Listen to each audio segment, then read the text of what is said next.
पत्रकारज्यूहरूलाई हार्दिक स्वागत र अभिवादन टक्राउन चाहन्छु।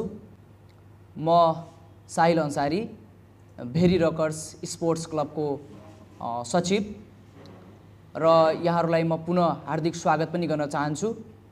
र यो कुराको बारेमा जानकारी दिँदाखेरि हामी निकै खुसी पनि छौँ र विशेष गरी भेरी रकर्स स्पोर्ट्स क्लबले निरन्तर 3 वर्षदेखि खेलकुद क्षेत्रमा विधिवत रूपमा आफ्ना विभिन्न किसिमका प्रतियोगिताहरू सञ्चालन गर्दै आएको छ र यो वर्ष पनि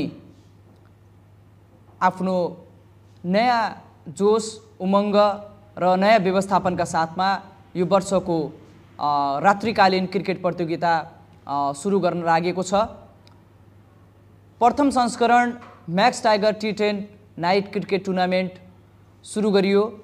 दोस्रो वर्ष Raja Khan Nepalgunj T10 night cricket tournament यस भेरी रकर्स स्पोर्ट्स क्लबले सम्पन्न गरेको छ भने यसको तेस्रो संस्करणको रूपमा राजा खान नेपालगञ्ज T12 नामक टाइटल रहेको यो प्रतियोगिता भोलि अर्थात् 2081 साल चैत्र 24 गतेबाट बेलुका 8 बजे नेपालगञ्ज उपमहानगरपालिका वडा नम्बर 18 स्थित रहेको विशाल चोक मैदानमा यो खेल भव्य र सभ्यताका साथमा समुद्घाटन हुने जानकारी गराउन चाहन्छु। र यहाँहरूलाई थाहा छ, नेपालगञ्ज भनेको एउटा खेलकुद क्षेत्रको एउटा उर्वर भूमि हो र नेपालगञ्जले थुप्रै खेलाडीहरू उत्पादन गरेको यहाँहरूलाई सर्वविदितै छ।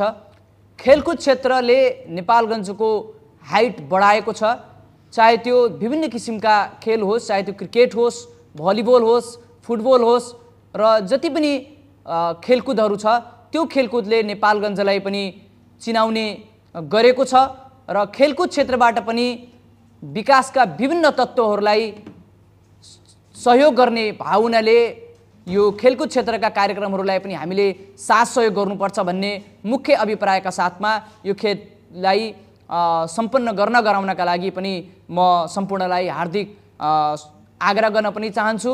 र यहाँहरूलाई सर्वविदितै छ, हामीले लामो समयदेखि नेपालगञ्जमा क्रिकेट स्टेडियम हुनुपर्छ भन्ने कुराहरू पनि पटक पटक कुराहरू हामीले आवाज उठाउँदै पनि आइगरेका छौँ र हामीले सुरु गरेको प्रथम संस्करणबाट नै नेपालगञ्जमा क्रिकेट स्टेडियम हुनुपर्छ, नेपालगञ्जका खेलाडीहरू कहाँ खेल्न जाने भन्दाखेरि क्रिकेट जुन किसिमले क्रिकेटको क्रेज बढिरहेको छ, हालसालै सम्पन्न भएको नेपाल प्रिमियर लिग जुन एउटा प्रथमचोटि नेपालमा यो जुन सुरुवात गरियो, यसले झनै क्रिकेट क्षेत्रको र खेलकुद क्षेत्रको र खेलाडीहरूको मनमा एउटा नयाँ प्रोत्साहन थपेको भन्ने कुरा पनि हामीले विश्वास पनि लिएका छौँ।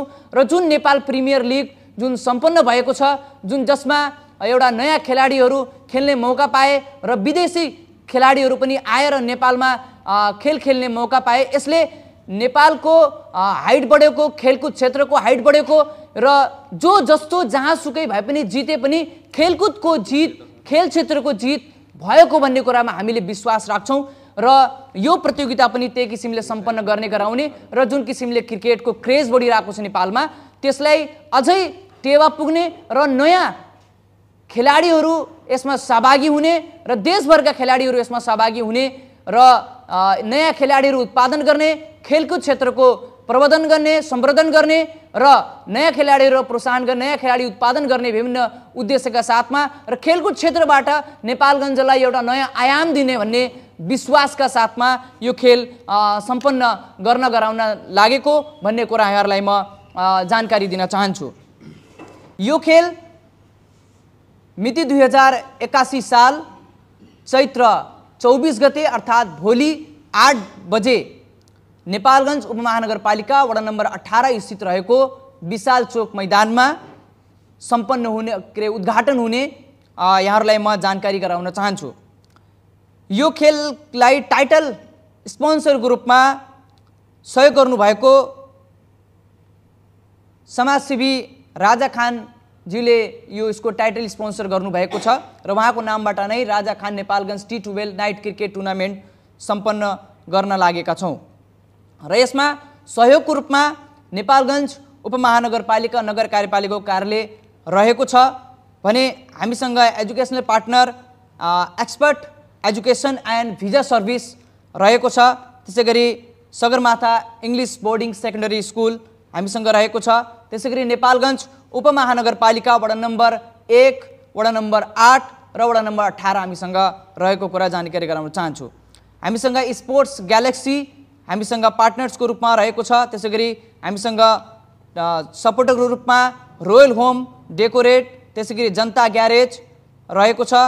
त्यसैगरी जोया पार्टी प्यालेस हामीलाई सहयोग गरेको छ। त्यसैगरी हिमालय साइकल हामीलाई म्यान अफ द सिरिजको स्पोन्सर गरिरहेको छ, जो हाम्रो सर्वोत्कृष्ट यो फाइनलको दिनसम्म र उद्घाटनदेखि फाइनलसम्म जुन खेलाडीले सर्वोत्कृष्ट खेलाडीको रूपमा घोषित हुन्छ उसलाई हिमालय साइकल हाउसको तर्फबाट म्यान अफ द सिरिज भनेर एउटा साइकल उपहार रहेको यहाँहरूलाई जानकारी गराउन चाहन्छु।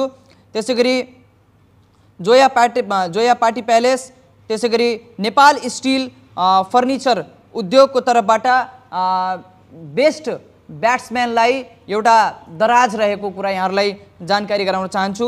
त्यसैगरी सगरमाथा फर्निचर उद्योग रहेको छ। त्यसैगरी नेपाल स्टिल फर्निचर उद्योग छ हामीसँग। बेस्ट बलरलाई चाहिँ उहाँले चाहिँ दराज उपलब्ध गराउने बेहोरा यहाँहरूलाई जानकारी गराउन चाहन्छु।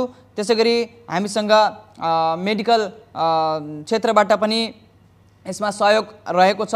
नेपालगञ्जका एकदमै प्रख्यात फिजिसियन डाक्टर आसिम किदवाईले पनि यसमा हातेमालो सहकार्य हामीसँग गर्नुभएको छ र विभिन्न व्यक्तित्वहरू विनय भण्डारीज्यूहरू हामीसँग सहकार्य र समन्वयमा रहनुभएको छ र विभिन्न यसमा सञ्चार क्षेत्रबाट पनि हामीलाई विगतका दिनहरूदेखि नै हाम्रो स्थापना कालदेखि हालसम्म यहाँहरूले जुन किसिमले साथ सहयोग सहकार्य हामीसँग गर्दै आउनुभएको छ र यो वर्ष पनि यहाँहरूसँग हामीले सहकार्य समन्वय गर्ने प्रतिबद्धता पनि हामीले व्यक्त गर्न चाहन्छौँ र हामीले गर्ने हरेक उद्घाटनदेखि समापनसम्म हुने गरेका हरेक गतिविधिहरू यहाँहरूलाई यसरी नै हामीले जानकारी गराउने पनि यहाँलाई जानकारी गराउन चाहन्छु। हाम्रो सो विशाल चोक मैदानमा जुन यो खेल सम्पन्न हुनेछ त्यसको जग्गादाता समस्त शर्मा परिवार को तर्फबाट आदरणीय विजय शर्माज्यूलाई पनि हामीले धेरै धेरै धन्यवाद दिन चाहन्छौँ। नेपालगञ्जमा क्रिकेट स्टेडियमको खाँचो भइरहेको बेला र नयाँ खेलाडी उत्पादन भइरहेको बेला जुन किसिमले यहाँ खाँचो पर्दै गर्दा उहाँले जुन किसिमले सहयोग गर्नुभएको छ मैदान उपलब्ध गराएर उहाँलाई म सम्पूर्ण नेपालगञ्जका दिन चाहन्छु।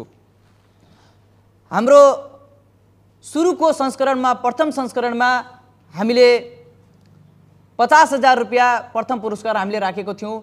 दोस्रो संस्करणमा हामीले 1 लाख रुपियाँ राखेको थियौँ र यो वर्ष यो तेस्रो संस्करणमा हामीले अझै बढाएका छौँ। यसमा चाहिँ विनरलाई हामीले 1,25,000 पुरस्कार हामीले 1,25,000 रुपियाँ नगद पुरस्कार हामीले राखेका छौँ र उपविजेतालाई 60,000 नगद हामीले पुरस्कार उपलब्ध गराउनेछौँ, जसमा नेपाल सरकारको पुरस्कारमा कट्टा हुने जुन कर छ 25% त्यो पनि हामीले यसैबाट हामीले काट्ने बेहोरा पनि म सम्पूर्णलाई हार्दिकतापूर्वक जानकारी गराउन चाहन्छु। र यसैगरी मैले अघि भनिसके पुरस्कारमा म्यान अफ द सिरिज सर्वोत्कृष्ट खेलाडीलाई हिमालय साइकल को तर्फबाट एउटा साइकल रहेको छ। बेस्ट बलरलाई नेसनल स्टिल फर्निचरको तर्फबाट एउटा दराज रहेको छ। त्यसैगरी बेस्ट ब्याट्सम्यानलाई नेपाल स्टिल फर्निचर उद्योगको तर्फबाट पनि एउटा दराज रहेको छ। त्यसैगरी उद्घाटनदेखि सम्पन्न हुनेसम्म जुन खेलमा विभिन्न किसिमका दैनिक रूपमा जुन म्यान अफ द म्याचको जुन उपाधि हुनेछ त्यो पनि हामीले उहाँहरूलाई विभिन्न ट्रफी सहित मायाको चिनो सहित उहाँलाई हामीले प्रदान गर्नेछौँ र खेलको दौरानसम्म र अन्तिमसम्म विभिन्न किसिमका खेलाडीहरूलाई उपहारहरू गिफ्ट ह्याम्परहरू पनि रहेको यहाँहरूलाई म जानकारी गराउन चाहन्छु।